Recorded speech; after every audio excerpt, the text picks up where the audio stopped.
राधे कृष्ण साथियों, हमारी वीडियो में आपका स्वागत है। चैनल पर नए, चैनल को सब्सक्राइब कर दें, बेल आइकन दबा दें, जिससे आने वाली वीडियो का आपको नोटिफिकेशन मिल जाए। साथियों, आज बताएंगे अजा एकादशी।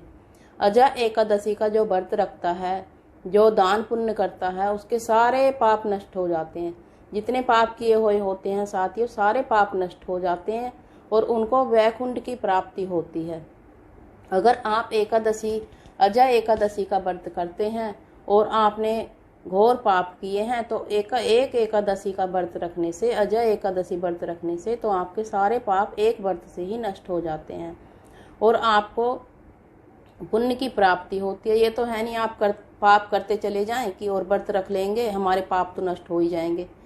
साथियों, पाप करने से हमें बचना चाहिए, क्योंकि भूल चूक का जो पाप होता है वो तो भगवान भी क्षमा कर देते हैं, और जो हम जानबूझकर किसी का पाप करते हैं, किसी का मन दुखाते हैं या किसी को चोट पहुंचाते हैं जानबूझकर, वो पाप भी भगवान नष्ट नहीं करते हैं। ना ही एकादशी नष्ट करती है उस पाप को, और ना ही जानबूझकर किया हुआ पाप कभी भी नष्ट नहीं होता है।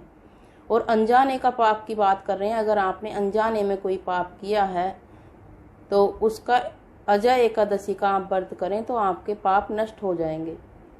आपको कौन कौन सी बातों का ध्यान रखना चाहिए और क्या करना चाहिए। साथियों, अगर आप अंधे की सेवा करते हैं तो आपको हजारों गुना पुण्य की प्राप्ति होती है। किसी अपाहिज की मदद करते हैं या दान पुण्य करते हैं किसी अपाहिज को या अंधे को, तो आपको हजारों गुना पुण्य की प्राप्ति होती है। आप एकादशी के दिन अगर आप ये दान पुण्य करते हैं, क्योंकि कभी भी छके हुए को दान पुण्य नहीं देना चाहिए। हमेशा गरीब आदमी को ही दान किया हुआ दान लगता है। अगर कोई आप अमीर आदमी को दान करेंगे तो उसका आपको फल नहीं लगेगा, क्योंकि साथियों हमेशा भूखे को ही भोजन कराना चाहिए, तभी हमें पुण्य लगता है, पुण्य की प्राप्ति होती है। अगर कोई अंधा है, कोई देख नहीं सकता है, तो आप उसको दान करते हैं तो बहुत अच्छा होता है, क्योंकि उसकी सेवा भी हो जाती है साथियों और हमारा दान पुण्य भी लग जाता है। ये तो है नहीं आप अपना उतारा करके उसको दे दें या किसी अपाहिज आदमी को उतारा करके देना है, ये नहीं करना है। आप साफ मन से सेवा करेंगे तभी आपका दान पुण्य लगेगा, आपकी सेवा लगेगी, नहीं तो आपका दान पुण्य सेवा नहीं लगती है साथियों। तीसरा उपाय साथियों, कभी भी हमें किसी का हिस्सा नहीं मानना चाहिए।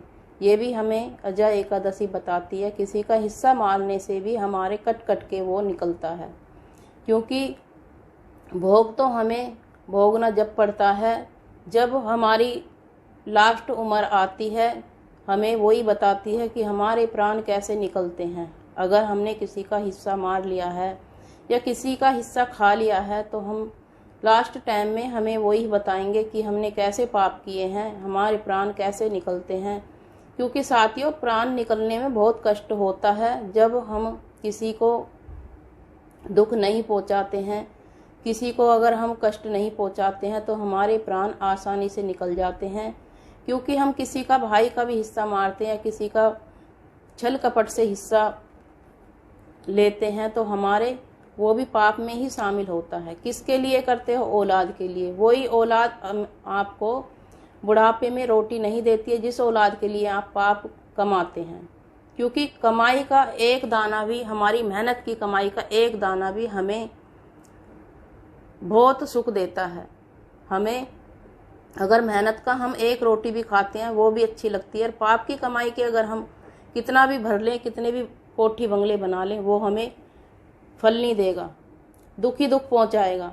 क्योंकि अगर आप कोठी बंगले तो बना लेंगे, उसमें रहने के लिए घर बनाने के लिए भी तो आदमी चाहिए उसमें। जब आप अच्छी तरह से कमाएंगे तभी हमारे बच्चों में संस्कार आएंगे। क्योंकि 2 नंबर का पैसा जिसका हम खाना खाते हैं वो हमें कभी भी संस्कार नहीं देता है। हमारे बच्चों को अगर हमारी मेहनत की कमाई होती है, उसी से ही हमारे बच्चों के अंदर संस्कार आते हैं। जैसा खाया अन्न वैसा हो गया मन। ये बात साथियों सच है, बड़े बूढ़ों की कहावत सच है। जैसा हम अन्न खाएंगे वैसा ही हमारा मन हो जाएगा। अगर हम पाप की कमाई का अन्न खाते हैं तो हमारे मन में पाप ही होंगे ना, और हम मेहनत की कमाई का खाएंगे तो हमारे मन में अच्छे अच्छे विचार आएंगे। साथियों, वीडियो को विराम देते हैं। राधे कृष्णा। अजय एकादशी का व्रत आप जरूर रखें, आपको बहुत ही पुण्य की प्राप्ति होती है। भूल चूक में अगर आप कोई गलती कर देते हैं वो भी उसका भी आपको क्षमा याचना मिल जाती है। अगर आप जानबूझकर गलती करते हैं तो एकादशी का व्रत आपको जानबूझ के आप जो आपने गलतियां की हैं उसका आपको वो पाप नष्ट नहीं होते हैं। अनजाने में जो गलतियां की हैं वो ही आपको पाप नष्ट होते हैं। वीडियो को विराम देते हैं। राधे कृष्ण। सुखी रहें, सही रहें।